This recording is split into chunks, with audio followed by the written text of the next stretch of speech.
Captain Sarah Chen stared at the blinking red lights on her control panel and sighed. The coffee in her mug had gone cold again, and now the quantum jump drive was acting up. Just another Tuesday on the research vessel, Wanderer. Rodriguez. What's the story with our jump drive? She called to her chief engineer, who was currently upside down under the main console with his legs sticking out. Well, Captain, the good news is I found the problem, came his muffled voice. The bad news is I have no idea what caused it.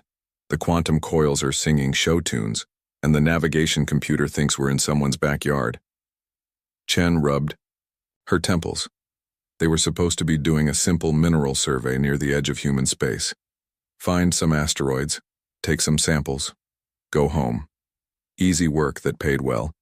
She should have known better than to trust anything labeled as easy. Can you fix it? She asked. Give me 5 minutes and a really long extension cord, Rodriguez replied. There was a loud clang, followed by some creative cursing in 3 languages. Dr. Martinez looked up from her science station, where she was studying rock samples that looked disappointingly ordinary. Sarah, if we're going to be stuck here for a while, maybe we should run a full system diagnostic. I'm getting some weird readings on the long-range sensors. What kind of weird? Chen asked, walking over to peer at the displays. The kind that makes me think our sensors are broken or we're about to have a very interesting day, Martinez said. I'm picking up energy signatures that don't match anything in our database. Big ones. Rodriguez slid out from under the console, his hair sticking up in all directions. Okay, I think I've got the drive stable enough for one jump. Where do you want to go? Chen looked at the navigation display. They were at the very edge of mapped space, about as far from home as humans had ever traveled. Let's head back toward the inner colonies. I don't like the sound of those energy readings. One jump to safety, coming right up, Rodriguez said, inputting the coordinates. Everyone might want to hold on to something. This could get bumpy. The Wanderer had been through rough jumps before. The quantum drive had a habit of shaking the ship like a paint mixer, but this time was different. The lights didn't just flicker, they went out completely. The artificial gravity cut out for a moment, sending loose objects floating through the air, and instead of the usual 30-second jump, this one went on for nearly 2 minutes. When the ship finally dropped out of hyperspace, everyone was thrown against their restraints as reality reasserted itself. The lights came back on, the gravity returned, and the coffee that had been floating in 0G splashed back into Chen's mug. Well, that was new, Chen said, checking her instruments. Where are we, Rodriguez? Rodriguez was frantically checking his navigation screens. Captain? I think we might have a problem. What kind of problem? The kind where I have absolutely no idea where we are. According to these readings, we just traveled about 40,000 light-years in the wrong direction. Chen felt her stomach drop. Come again? We're not just lost, Captain, we're really, really lost. Like, we're not even in the same galaxy arm lost. Dr. Martinez was already running scans of their new location. Sarah, you need to see this. We've got company.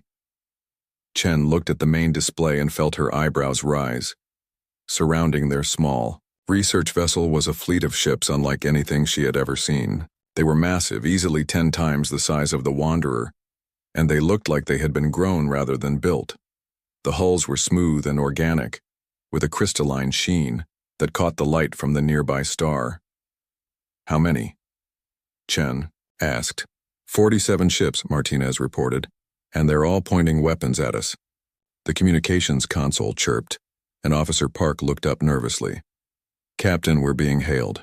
The signal is coming through on frequencies we've never seen before, but somehow our computer is translating it. Put it through, Chen said, straightening her uniform and trying to look like someone who hadn't just accidentally wandered into what appeared to be an alien armada. The main screen flickered, and suddenly they were looking at something that definitely wasn't human. The creature was tall and imposing, with a chitinous exoskeleton that gleamed like polished black metal. Multiple arms moved with precise mechanical grace, and its eyes were compound like an insect's, but larger and filled with an intelligence that was unmistakably alien. Unknown vessel, the creature spoke, its voice translated into perfect English by their computer. You have entered the sovereign space of the hegemony of Veltar. I am Admiral Zekthara of the Fourth Fleet. You will immediately surrender your vessel and prepare to be boarded, or you will be destroyed. Chen looked around at her crew. Rodriguez was staring at the alien with the fascination of an engineer, seeing a new type of engine. Martinez had her tablet out and was already taking notes. Park was checking the translation software to make sure it was working properly. Nobody looked particularly worried. Well, Chen said, turning back to the screen with a friendly smile, this is definitely not where we meant to end up. Hey there, Admiral. I'm Captain Sarah Chen of the research vessel Wanderer. We seem to be a bit lost. Mind pointing us toward the nearest gas station? The alien admiral stared at them for a long moment. Chen could see confusion in those compound eyes. This was clearly not the response he had been expecting. You are not surrendering? Admiral Zekthara asked. Well, we're not really the surrendering type, Chen replied conversationally. Plus, we're just passing through. No need for any unpleasantness. We'll be out of your hair, or exoskeleton, I suppose, just as soon as we figure out how to get home. You dare to speak so casually to the might of the Veltar hegemony? The Admiral demanded, his voice rising. Do you not comprehend the power before you? These 47 vessels could reduce your pathetic ship to atoms. Rodriguez leaned over to Martinez. Did he just call the Wanderer pathetic? She's got character. And excellent coffee, Martinez added. You can't put a price on good coffee in deep space. Chen waved a hand dismissively. Look, Admiral, I'm sure you folks are very impressive and all, but we're really just trying to get home. Our families are probably wondering where we wandered off to. You wouldn't happen to know the way to the Milky Way, would you? Specifically, the Sol system. It's got this nice little blue planet we're rather fond of. The silence that followed was so complete that Chen could hear the quiet hum of the Wanderer's life support systems. Admiral Zekthara appeared to be having some kind of internal struggle, his multiple arms moving in what might have been agitation. You are not afraid, he said finally, as if stating an impossible fact. Should we be? Chen asked genuinely. I mean, we're having a nice chat. Nobody's shooting at anybody. Seems pretty civilized to me. Another long pause. Then Admiral Zekthara's image flickered and disappeared. Well, that was interesting, Chen said, turning to her crew. Any thoughts? I think we just broke their brain, Rodriguez said cheerfully. Want me to see if I can fix the jump drive while they're having their existential crisis? Sounds like a plan, Chen agreed. Martinez, keep scanning. I have a feeling this is going to be a very interesting day. 3 hours later, the Wanderer found itself being escorted by the alien fleet toward a massive space station that looked like someone had taken a small moon and carved it into geometric patterns. Captain Chen watched through the viewports as they approached, genuinely impressed by the engineering. Now that's impressive, she said to Dr. Martinez, who was still taking notes on everything she saw.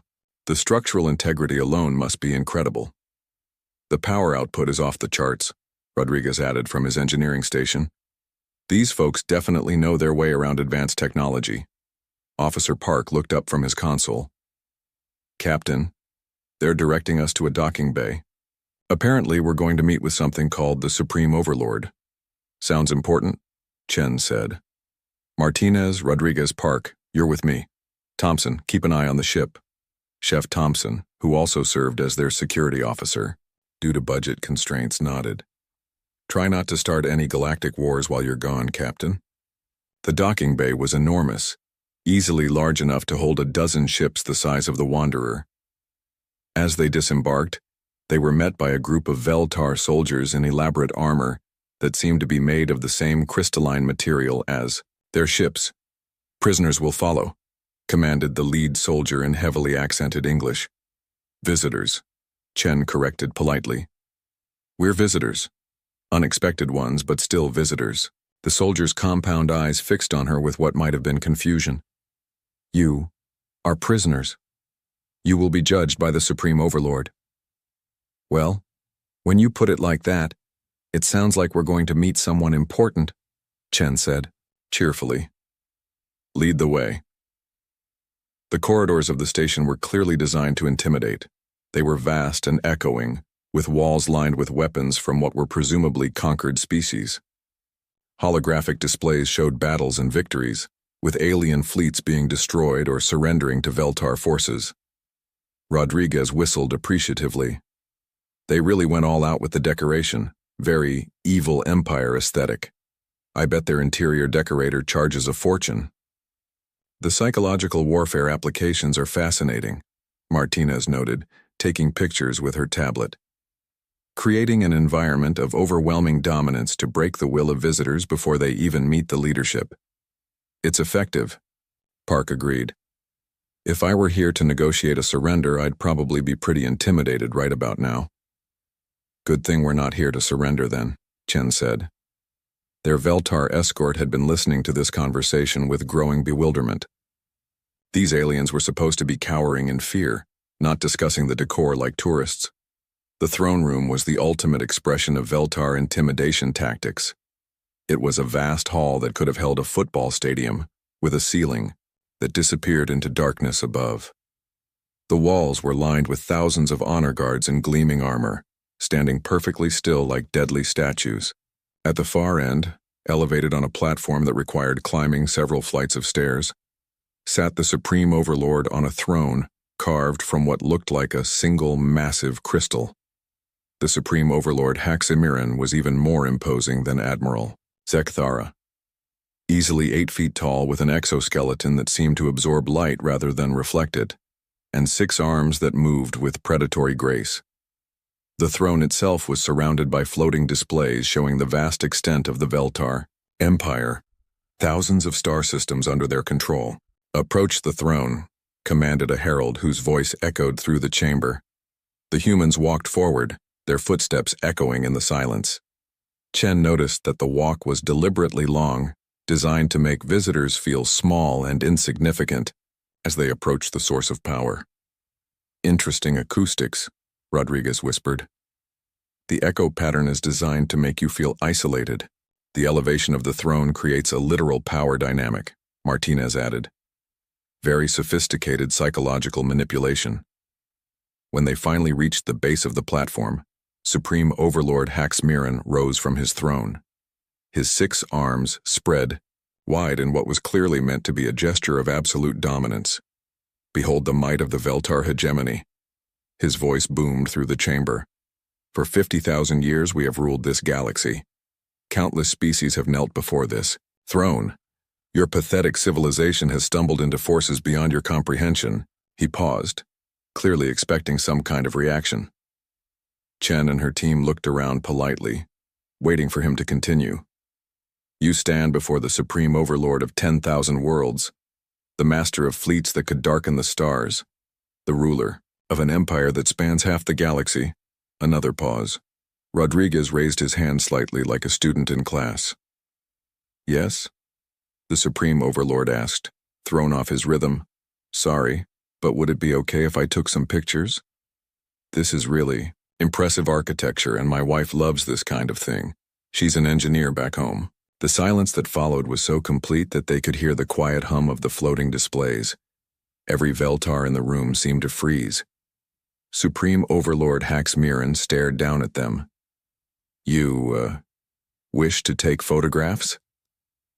Only if it's allowed, Rodriguez said politely. I don't want to be rude. This is clearly a very important place. You are not afraid, the Supreme Overlord stated, as if trying to make sense of an impossible equation. Should we be? Chen asked. You seem like reasonable people. A bit dramatic maybe, but there's nothing wrong with having a sense of style. I am offering you the choice between submission and death, Haximiran roared.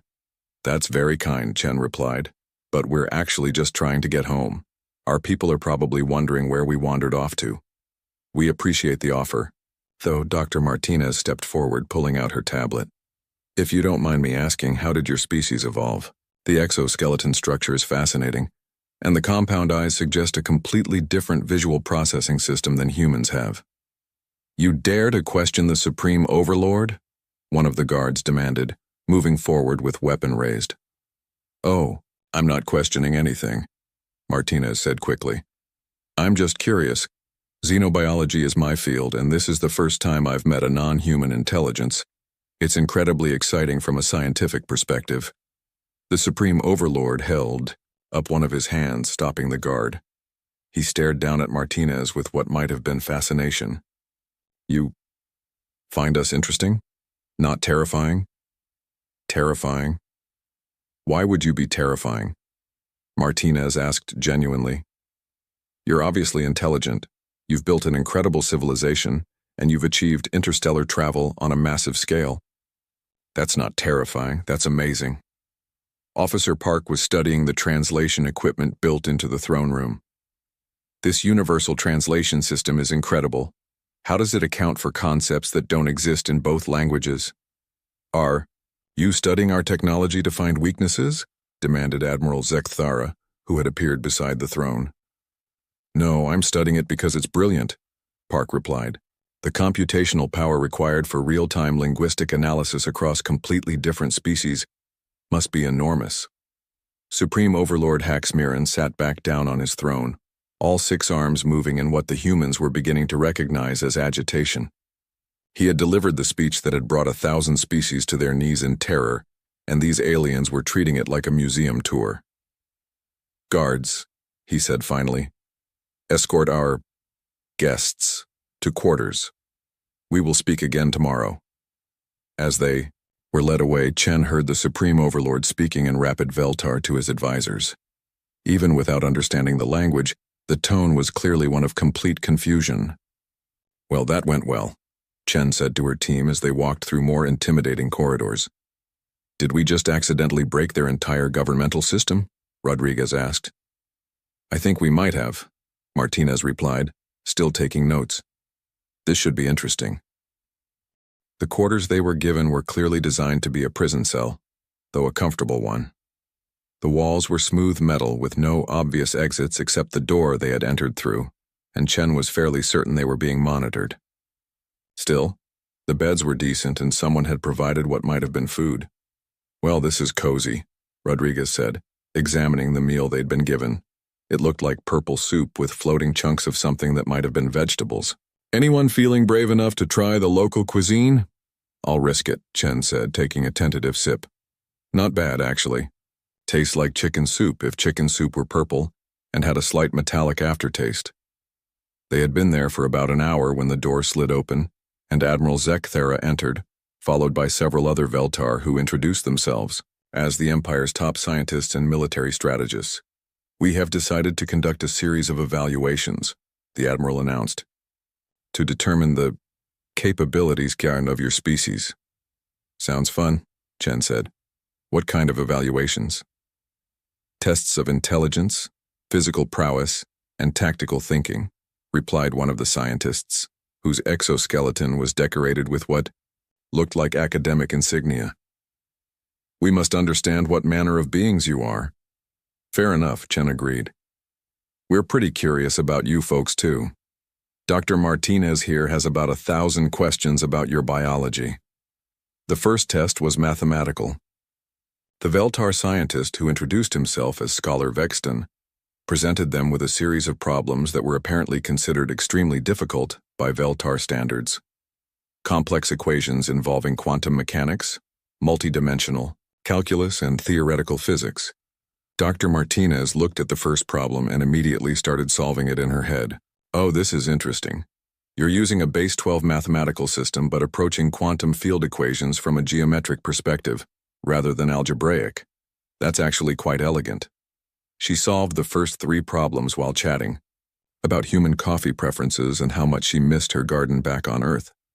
Scholar Vextan kept presenting more difficult challenges, and Martinez kept solving them while simultaneously asking questions about Veltar mathematics and complimenting their approach to theoretical physics.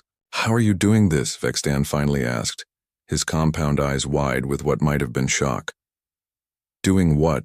Martinez asked, genuinely confused. These are just calculus problems. Admittedly, very interesting calculus problems with some creative applications I hadn't seen before, but still just math. These equations are considered our most advanced theoretical work. Our greatest minds spend years mastering these concepts. Oh, Martinez said, looking embarrassed. I'm sorry. I didn't mean to be rude. They really are very clever.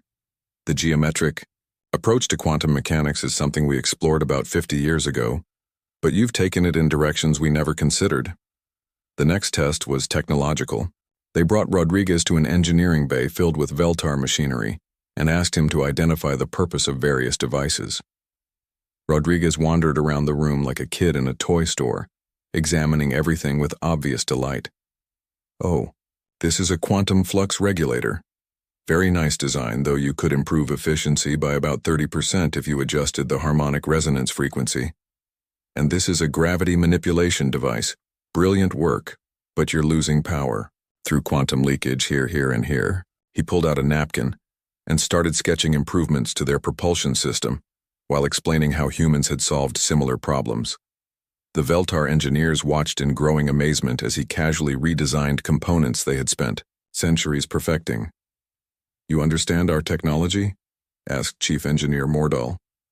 Most of it, Rodriguez said cheerfully. Some of your approaches are different from ours, but the underlying physics is the same. Actually, your quantum coil design is really clever. Mind if I ask how you solved the resonance cascade problem? The language test was handled by Officer Park, who was presented with samples of various alien languages that the Veltar had encountered during their conquests. Some species, they explained, took decades to master even basic Veltar. Park studied the samples for about an hour, then started speaking fluent Veltar. Not just functional communication, but grammatically perfect Veltar, with proper tonal inflections and cultural context. Your conjugation of temporal verbs is inconsistent in the third declension, he mentioned politely to the linguistics expert who was testing him. Also, you have a tendency to use the formal address when casual would be more appropriate in this context. By the time they got to physical testing, the Veltar were looking genuinely rattled. They brought in their elite warriors to demonstrate combat techniques, expecting the soft-looking humans to be impressed by displays of Veltar martial prowess. Chef Thompson, who had been brought over from the ship for this test, watched politely as armored Veltar warriors demonstrated complex fighting techniques with weapons that looked like they could cut through starship hull plating. Very impressive, Thompson said when they finished. Mind if I give it a try? What followed was less a combat demonstration and more like Thompson giving a friendly fitness class. He treated the elite Veltar warriors like enthusiastic students, offering tips on stance, breathing techniques, and nutrition advice. You're putting too much weight on your rear legs, he told one confused warrior. Try shifting forward about 15 degrees. There, that's much better. Also, you might want to add more protein to your diet. I noticed you're not getting full muscle extension in your strikes. By the end of the session, Thompson had gently defeated 6 elite warriors while giving them advice about proper stretching techniques and the importance of staying hydrated. The breaking point came when Admiral Zekthera brought them to the strategic planning chamber. This was clearly meant to be the ultimate test, a room filled with holograms showing the Veltar Empire's greatest military victory, the conquest of the Rigelian Defense Network. Behold, the Admiral said proudly, the finest strategic achievement in Veltar history. 7 star systems defended by a coalition of 12 species, all brought under our control in a single campaign. Even our enemies acknowledge the brilliance of this victory. Captain Chen studied the holographic display for about 10 minutes, examining troop movements, supply lines, and tactical decisions. The Veltar officers waited expectantly for her to express amazement at their strategic genius. It's very impressive, Chen said finally, though I can see about 3 different ways you could have accomplished the same goal with about half the casualties, and in 2/3 the time. The silence that followed was deafening. Come again? Admiral Zekthara asked weakly. Oh, don't get me wrong, it's a solid victory, Chen continued, pointing at the display. But you committed way too many resources to the initial assault on the outer systems. If you had bypassed these 2 systems here and here, struck directly at the command center on Rigel Prime, and then used the confusion to negotiate surrenders from the outer systems, you would have saved about 50,000 casualties and 6 months of fighting. She pulled up another section of the display. Also, your supply lines were overextended through this whole corridor. One good strike by the defenders could have cut off your entire third fleet. You were lucky they didn't. Think of it. Admiral Zekathara stared at the display, then at Chen, then back at the display. These tactics you suggest, they would have worked? Probably, Chen said with a shrug. War is mostly just logistics and psychology anyway. Figure out what your enemy needs to keep fighting, take it away from them, and convince them that surrender is better than the alternative. Basic military strategy. Basic? The Admiral repeated faintly. Sure. We've been fighting wars for thousands of years. You pick up a few tricks along the way. As they were escorted back to their quarters, Chen could hear heated discussions breaking out among the Veltar officers. Several words kept being repeated, words that Officer Park quietly translated as impossible, unprecedented, and problematic. I think we might have just accidentally turned their worldview upside down, Martinez said as the door closed behind them. Again, Rodriguez added cheerfully. This is becoming a pattern. That evening, the crew gathered in their quarters to share the purple soup that had been provided for dinner. It was becoming more familiar now, and Rodriguez had figured out that the floating chunks were actually quite good if you ignored their suspicious appearance. So, Chen said, settling back on her bunk, anyone else get the feeling we've accidentally caused some kind of crisis? Oh, definitely, Martinez replied, looking through her notes. Did you see how confused they looked when I solved those math problems? It was like they'd never seen someone work through basic calculus before. Basic for us, Park pointed out. Remember, we don't know what their educational system is like. Maybe advanced mathematics is restricted to a small elite class. Rodriguez laughed. That would explain why they were so shocked when I pointed out the flaws in their engineering. Though honestly, some of those design problems were pretty obvious. Any first-year engineering student back home would have spotted them. That's what I keep thinking about, Chen said thoughtfully. Everything they've shown us, all their tests and demonstrations. It's impressive, sure, but it's not beyond human capabilities, so why do they seem so surprised that we can keep up? Thompson, who had been quietly eating his soup, looked up. Maybe it's not about what we can do. Maybe it's about how we react to things. What do you mean? Martinez asked. Think about it, Thompson continued. When we first met them, they expected us to surrender or run away. When they brought us to meet their leader, they expected us to be intimidated. When they tested us, they expected us to fail. Every single time, they've been shocked that we don't react the way they think we should. He's got a point, Park said. The Admiral keeps saying things like, "You are not afraid," like it's the most surprising thing he's ever encountered. Chen nodded slowly. So the question is, why aren't we afraid? What makes humans different? Rodriguez grinned. Well, speaking for myself, this isn't even close to the scariest situation I've been in. Remember the zombie outbreak of 41? Oh God, the zombies, Martinez groaned. 6 months of that nonsense. Though I have to admit, after living through the shambling dead trying to eat your brains, being threatened by articulate aliens in fancy armor seems almost relaxing. At least these guys can hold a conversation, Thompson added. The zombies were terrible at small talk. And before the zombies, there was the AI rebellion, Park said. 3 years of our own machines trying to kill us. That was genuinely terrifying, because we'd built them ourselves. The asteroid impact of 38 was worse than both of those, Chen said. 60% of the planet's surface turned into a crater, most of the atmosphere blown away, and we had to rebuild civilization from scratch. Again. They sat in comfortable silence for a moment, each lost in their own memories of humanity's various near-extinction events. You know what's funny? Martinez said eventually. When I was a kid, my grandmother used to tell me stories about the old days before the climate wars. She said there was a time when humans thought they were the dominant species on Earth, when they believed they had control over their environment. Seems quaint now, Rodriguez agreed. After the nuclear winter of 29, the robot uprising, the plague years, the second ice age, and everything else, I think we figured out that the universe doesn't really care about our plans. But we kept going anyway, Thompson pointed out. Every time something tried to wipe us out, we adapted. We survived. We rebuilt. That's what humans do, Chen said with a shrug. We're stubborn that way. The universe keeps throwing disasters at us and we keep figuring out ways to deal with them. Park was looking thoughtful. Maybe that's what confuses the Veltar. They've built this whole empire based on the idea that they're the biggest, scariest thing in the galaxy. But to us, they're just another challenge to figure out. Not even a particularly difficult one, Rodriguez added. I mean, they haven't tried to eat our brains, taken over our computers, or dropped rocks on our planet. They're practically friendly by human standards. Plus, they seem reasonable, Martinez said. They're trying to understand us instead of just attacking. That's actually pretty encouraging behavior for a galactic empire, Chen laughed. You're right. As first contact scenarios go, this has been downright pleasant. Remember what the protocol said to expect?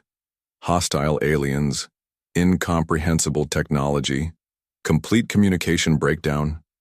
Instead, we got aliens who speak English, technology we can understand and improve, and polite conversation, Park said. If anything, this has been easier than expected. I keep thinking about their reaction when I corrected their military strategy, Chen mused. They acted like I'd just performed magic, but it was just basic tactical analysis. Any officer from the Earth Defense Forces would have spotted the same problems. Maybe that's the difference, Thompson suggested. They've been the dominant power for so long that they've forgotten how to think like underdogs. They're used to having overwhelming advantages, so they've never had to be creative or adaptive. Rodriguez nodded enthusiastically. That would explain the engineering inefficiencies too. When you know your technology is better than everyone else's, you don't need to optimize it. You just build bigger guns. But humans have never had that luxury, Martinez pointed out. We've always been fighting uphill battles against impossible odds. We had to get good at making do with less, thinking outside the box, finding creative solutions. Every human alive today is descended from people who survived multiple apocalypses, Chen said. Our entire civilization is built on the assumption that terrible things are going to happen, and we need to be ready to deal with them. No wonder they find us confusing, Park said. Their empire is based on intimidation and overwhelming force. Our civilization is based on adaptation and survival. Thompson stood up and stretched. You know what the really funny part is? I don't think they're actually bad people. Militaristic and dramatic, sure, but they seem genuinely confused rather than malicious. It's like they've been playing the same game for so long that they've forgotten there might be other ways to play. Maybe that's what we can offer them, Martinez said thoughtfully. Not surrender or defiance, but a completely different perspective. A species that's been through worse and lived to tell about it, Rodriguez agreed. Chen smiled. I wonder what they'll make of us tomorrow. Think they'll come up with more tests? Probably, Park said. Though at this point I'm not sure what they could test that would surprise them more than what we've already shown them. We could tell them about the time Chicago was invaded by interdimensional space penguins, Thompson suggested with a completely straight face. Everyone stared at him. What, that was a Tuesday. Weird Tuesday, granted, but still a Tuesday. Thompson, Chen said slowly, please tell me you're joking about the space penguins. Okay, I'm joking about the space penguins, Thompson replied. Then he paused. Actually, no, that really happened. It was just a very small invasion, only lasted about 4 hours. I'm not even going to ask, Chen said, rubbing her temples. The point is, we've dealt with worse things than a galactic empire run by giant insects. Giant insects with excellent interior decorating skills, Rodriguez corrected. Did you see the craftsmanship on that throne room? Outstanding work. As they settled down for the night, Chen found herself wondering what the Veltar were thinking. Right now, were they having emergency meetings, rewriting their first contact protocols, questioning everything they thought they knew about how the galaxy worked? She almost felt sorry for them. It couldn't be easy having your entire world view challenged by a handful of lost humans who just wanted to go home. Almost. Supreme Overlord Haxamiran hadn't slept in 3 days. He stood in his private chambers staring out at the vast fleet that protected the capital station and tried to make sense of the impossible situation that had fallen into his empire.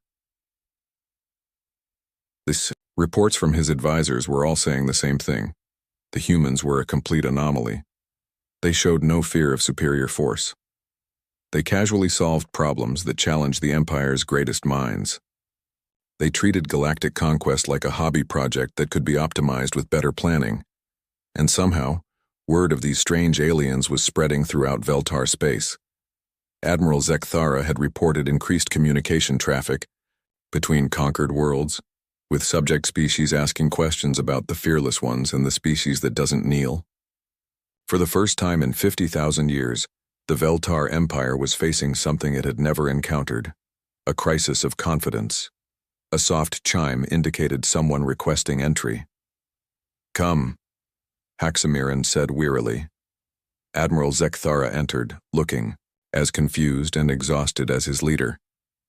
"Supreme Overlord, the humans have requested a private meeting with you." "They requested it?" Haxamiran asked. In his entire reign, no subject had ever requested anything from him.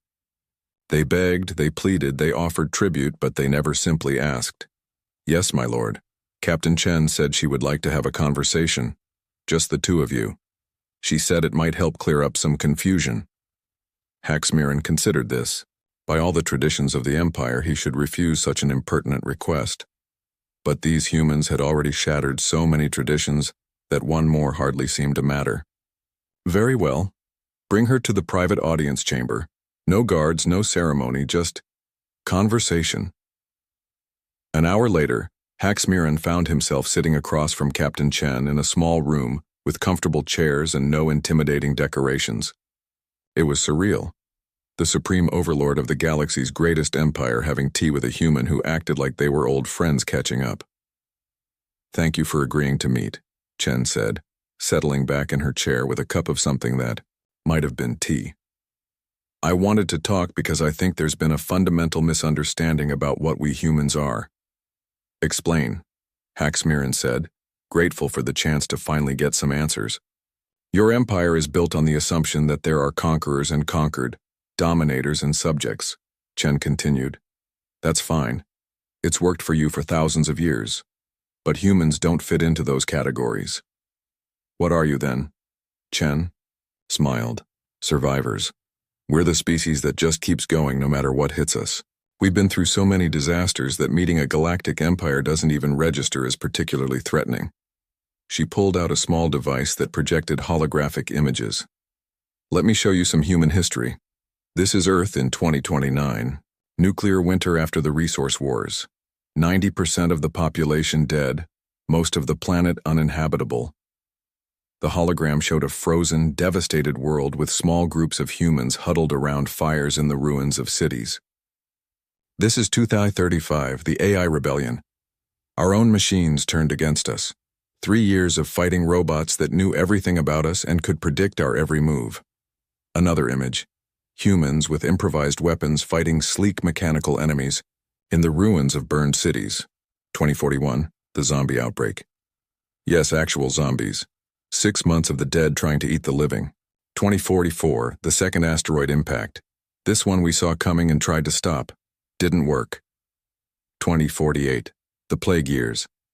Bioweapon got loose, killed 80% of the survivors. Image after image of disasters, each one looking like it should have ended human civilization, but each was followed by pictures of humans rebuilding, adapting, surviving. "My God," Haxamiran whispered. "How did your species survive all of this?" "Same way we always do," Chen said with a shrug. "We figured it out, we adapted, we helped each other. We learned from our mistakes and tried not to make the same ones twice. But how do you continue? How do you maintain hope in the face of such disasters?" Chen looked genuinely puzzled by the question. "What else would we do? Give up?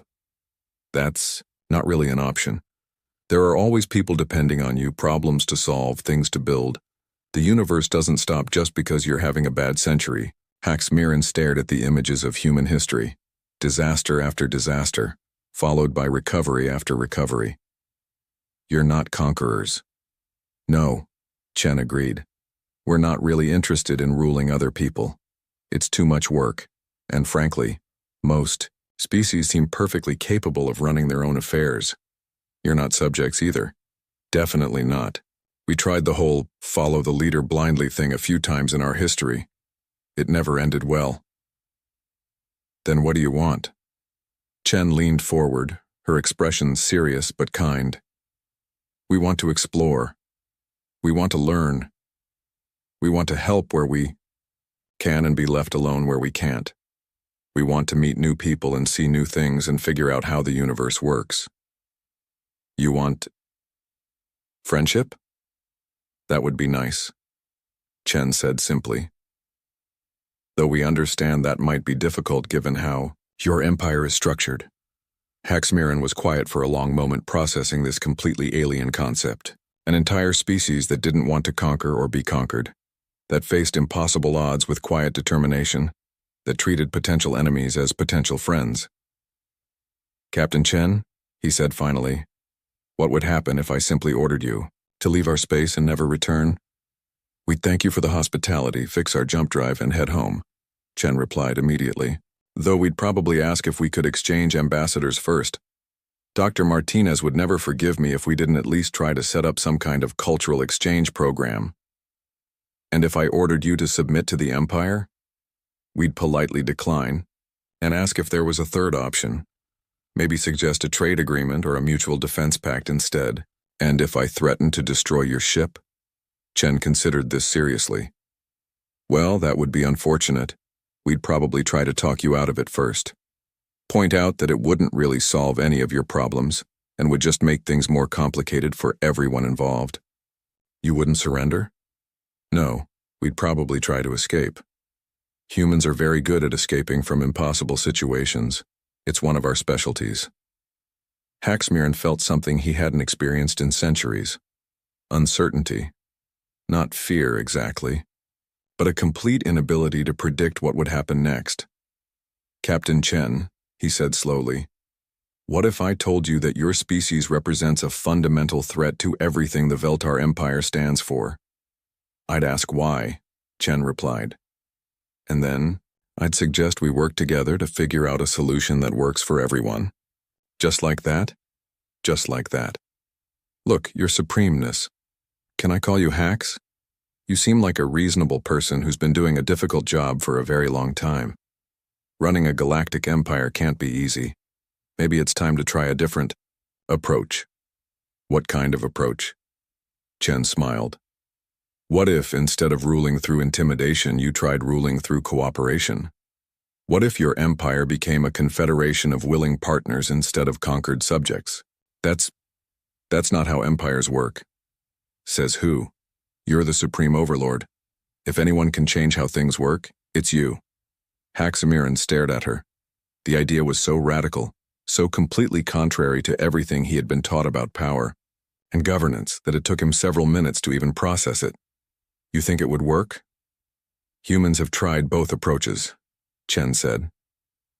Empires built on conquest always fall eventually, but partnerships based on mutual benefit can last for centuries. They talked for 3 more hours. Chen told him about human government, about democracy and cooperation and the messy but effective process of getting different groups to work together. Haxmiran found himself asking questions he had never thought to ask, considering possibilities that had never occurred to him. When they finally finished, Haxmiran felt mentally exhausted but strangely hopeful. Captain Chen, he said as she prepared to leave, what would you say to a cultural exchange program? Some of your people staying here to share human perspectives, some of my people visiting your homeworld to learn about your survival techniques. Chen's face lit up. I think that's a brilliant idea. Dr. Martinez would be thrilled. And I know several universities back home that would love to host Veltar scholars. 6 months later, the Wanderer finally made it home to Earth. But they weren't alone. Admiral Zekthara and a small Veltar diplomatic mission came with them, eager to learn about the species that had accidentally changed everything. The final report that Captain Chen filed with Earth Command was remarkably simple. Made first contact with Galactic Empire. Invited them over for dinner. Situation resolved. And throughout Veltar space, Subject species were quietly amazed to discover that their new partnership agreements were significantly more favorable than their old submission treaties.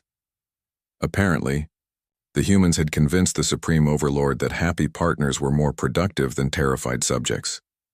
Nobody was quite sure how the humans had managed it, but then again, humans had always been good at impossible things.